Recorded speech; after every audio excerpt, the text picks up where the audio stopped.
Hola, buen día. El día de hoy mis compañeros Estrada Silva Miguel Ángel, Palacios Hernández Mónica Vivian y yo, Eljore Torres Raquel, les vamos a hablar un poco sobre la historia clínica del aparato respiratorio y sobre el tipo de preguntas que se realizan, que son importantes en este apartado, y cómo se lleva a cabo la exploración igualmente del aparato respiratorio. Bueno, para comenzar tenemos que la historia clínica se utiliza cada vez que un paciente visita el centro médico para una consulta, seguimiento o realización de una prueba médica. De este modo, la historia clínica posibilita la atención médica basada en datos del paciente, permite realizar una adecuada atención médica entre profesionales de distintas áreas sanitarias, aporta información para un correcto diagnóstico basado en los antecedentes del paciente y en su situación actual, permite decidir cuál es el tratamiento más adecuado para el paciente y se convierte en la herramienta de control de la evaluación del paciente. Como primer punto en la historia clínica tenemos la ficha de identificación, la cual debe contener todos los datos completos del paciente.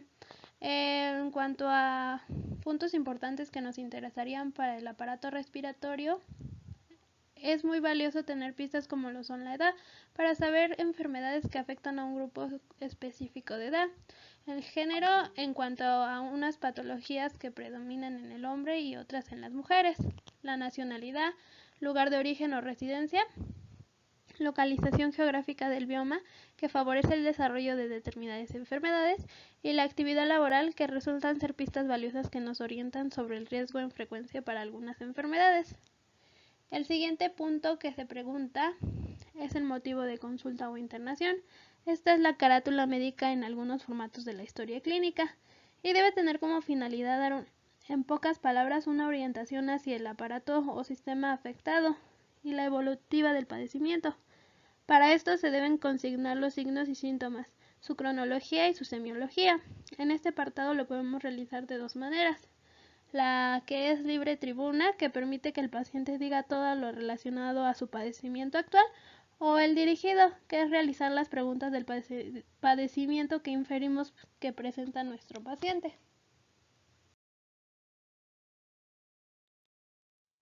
Otro punto muy importante a tomar en cuenta son los antecedentes familiares. Estos pueden ayudar a reducir el riesgo de desarrollar problemas de la salud. Los miembros de una familia comparten sus genes, así como medio ambiente, el estilo de vida y sus costumbres. En cuanto a los puntos importantes a preguntar en este apartado, sería preguntarle al paciente si tiene familiares con antecedentes de enfermedad pulmonar obstructiva crónica, familiares con asma, fibrosis pulmonar, neumonía, cáncer de pulmón o pacientes fumadores. Este último punto es muy importante para saber si al convivir con una persona familiar fumadora, nuestro paciente tiene riesgo de ser un fumador pasivo. El siguiente punto serían los antecedentes personales, que regularmente se pregunta que si algún familiar presenta hipertensión, diabetes, obesidad, cáncer, enfermedades de transmisión sexual, consumo de alcohol, y en los que nos interesan en cuanto al aparato respiratorio serían enfermedades como EPOC, si él presenta EPOC, el paciente, asma, fibrosis pulmonar, neumonía, cáncer de pulmón, e igualmente si él no es un fumador activo.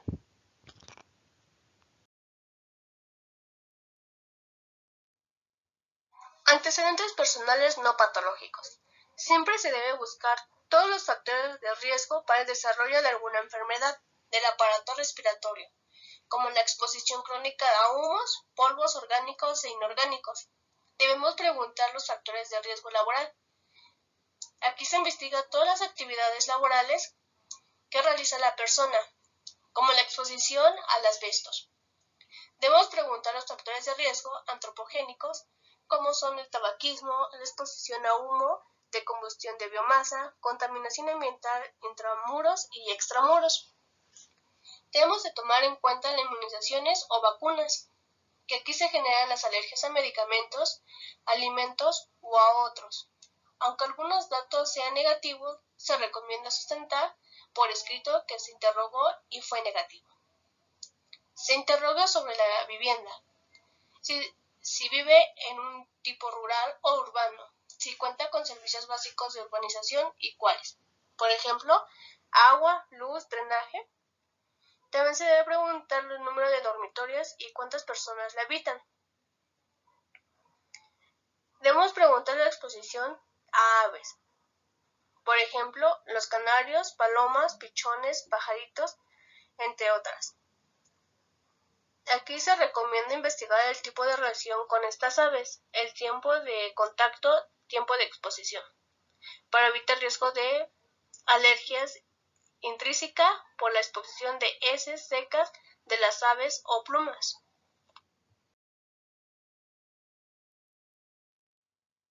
Antecedentes andrológicos y ginecostétricos.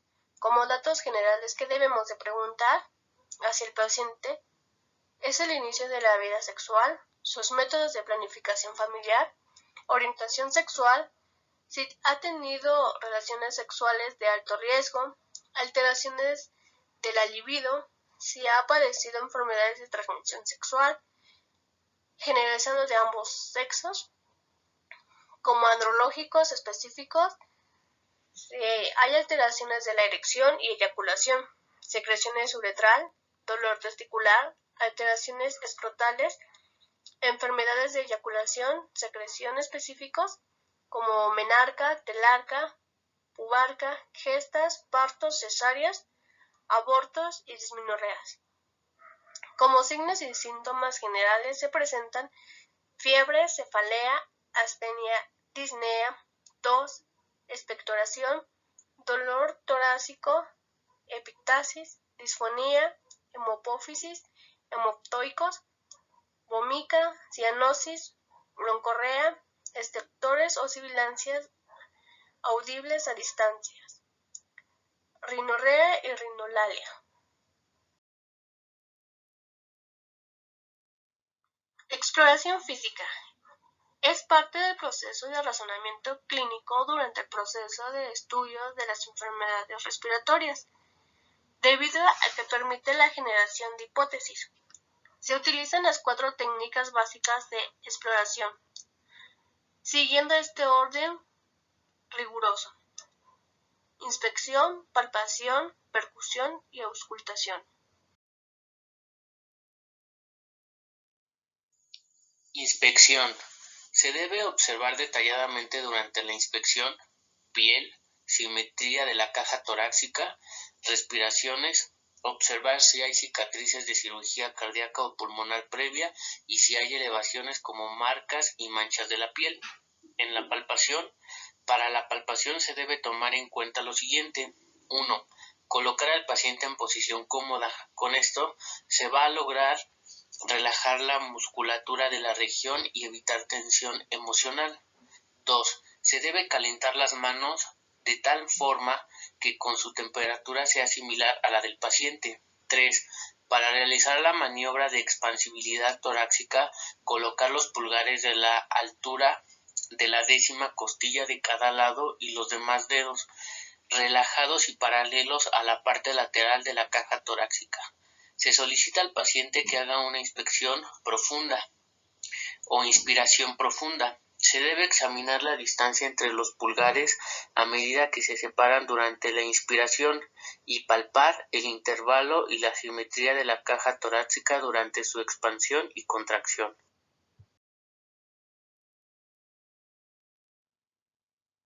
Percusión. Instrucciones generales para la percusión. 1. Se coloca la palma de la mano izquierda sobre el tórax con los dedos ligeramente separados.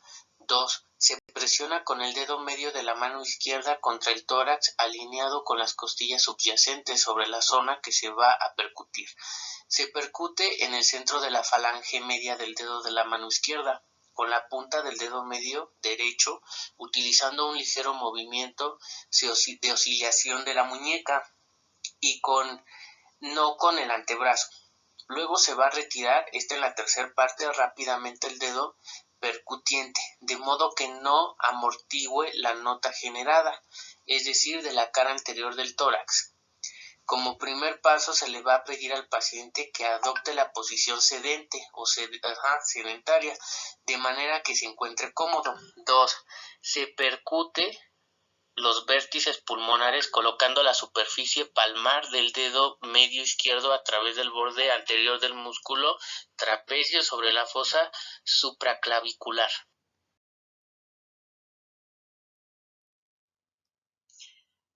Auscultación. Esta examinación se realiza con el paciente sentado realizando los siguientes pasos. 1.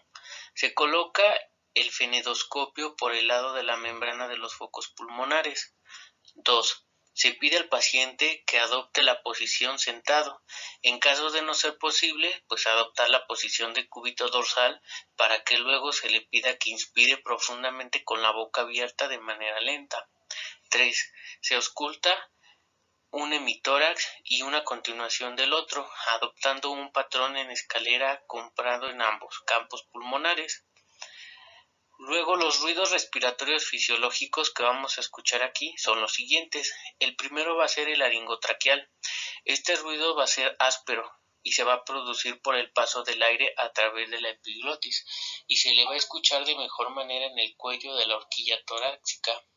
El bronquial va a ser el segundo. Aquí van a ser más altos los ruidos y de tonalidad más elevada, con un silencio corto entre los ruidos inspiratorio y expiratorio. Los ruidos expiratorios duran más que los inspiratorios. El tercero va a ser el broncovesicular. Estos sonidos inspiratorios y expiratorios van a ser de duración equivalente y van a estar separados a veces por intervalos silenciosos. Va a ser más fácil detectar las diferencias de tonalidad e intensidad durante la expiración. El cuarto va a ser el vesicular. Estos son suaves y de tonalidad baja y se auscultan durante la inspiración y continúan sin pausa por la expiración y luego desaparecen después del primero de la respiración. El que después vamos a escuchar va a ser la respiración sibilante. Este va a ser un sonido agudo producido por el paso del aire a través de las vías respiratorias pequeñas que son estrechas y va a ser similar al ruido de un silbato. Puede escucharse sin fenedoscopio en casos severos de obstrucción de vías aéreas inferiores o mediante la auscultación. Esta va a ser por el fenedoscopio en casos menos graves. Es uno de los signos clínicos de asma bronquial. Es aquí donde la vamos a determinar. La enfermedad pulmonar obstructiva crónica o el EPOC o la fibrosis pulmonar, bronquiolitis y otras. Estertores. Estos son ruidos muy finos, homogéneos que se escuchan al final de la inspiración.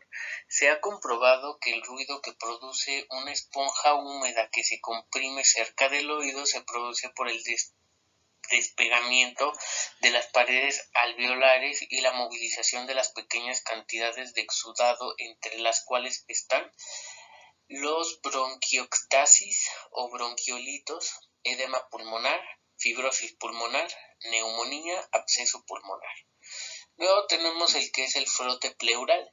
Este es un ruido similar al como cuando doblamos cuero rígido o pisar nieve fresca. Obviamente, en las zonas con derrame pleural, este ruido no es audible, es decir, que no se va a escuchar, ya que las pleuras están separadas por el líquido. Entre las causas tenemos a las siguientes patologías: la pleuritis, vasculitis y la pericarditis.